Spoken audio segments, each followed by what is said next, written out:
Here we are again, picking over the bones of another major final defeat for Warrington Wolves. On the past 6 occasions they have stepped out at either Wembley or Old Trafford, their players have ended the game slumped on the turf while their opponents taste glory each time. The same questions will be asked, and so they should be, but will this one take longer to get over than most? Given the way Saturday night panned out, one suspects it might. Looking at possession and territory, the Wire should have beaten Wigan Warriors at Old Trafford. It may seem like a bold statement, but it will be a sentiment echoed by many of a Primrose and Blue persuasion as they conduct yet another post-mortem.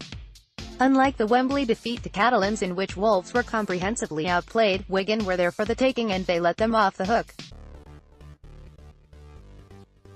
The fact they allowed the Warriors to give head coach Shaun Wane and 3 key players their golden goodbye was down to their attack, which can best be described as inept.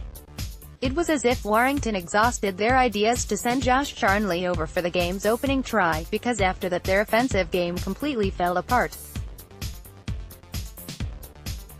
Whether it was second rowers and wingers being asked to kick on the 6th tackle, passes narrowly missing players' heads, such was their inaccuracy, or completely aimless kicks, they always found a way to shoot themselves in the foot. Despite that, Stephen Ratchford deserves eternal praise for his Harry Sunderland Trophy-winning display.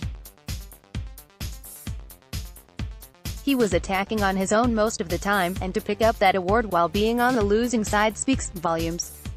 The Wire were not helped by a few questionable calls from referee Robert Hicks going against them, mind. Bodene Thompson was harshly penalised for tackling Thomas Luluai after he kicked in the resulting set led to Dom Manfredi's first try for the Cherry and Whites. Then came the 2 Sam Tompkins incidents that got everyone talking. While the Wigan fullback may have considered himself unfortunate to see yellow for tripping Bryson Goodwin, but Hicks' decision not to send him to the bin for a sly knee to the head of a grounded Daryl Clark had most of the near -65,000 crowd inside Old Trafford scratching their heads. However, this cannot be used as an excuse. Yes, having a 10-minute period close to half-time with a numerical advantage would have been a boost, but the way Wolves were attacking plus Wigan's ferocious defense meant they may have come through it unscathed anyway. And so, the Warriors will ride off into the sunset with another Super League crown. They have now won 14 championship titles since Warrington last celebrated being the cream of England.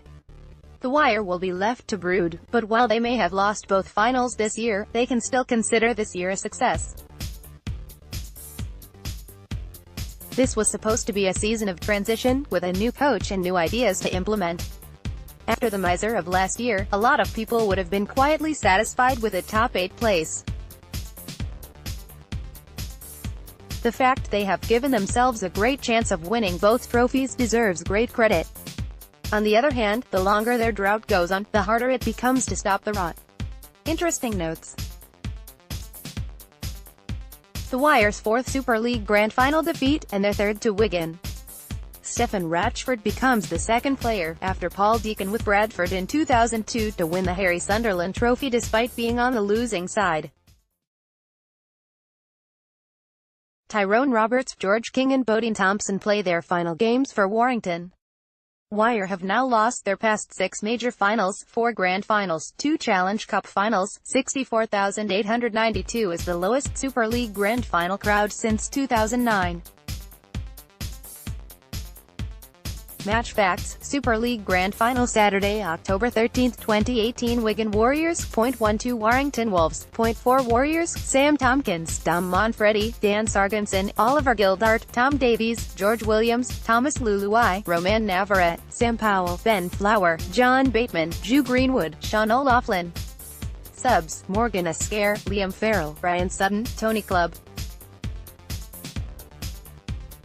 Wolves: Stephen Ratchford, Josh Charnley, Toby King, Bryson Goodwin, Tom Lineham, Kevin Brown, Tyrone Roberts, Chris Hill, Daryl Clark, Mike Cooper, Jack Hughes, Bodene Thompson, Ben Westwood.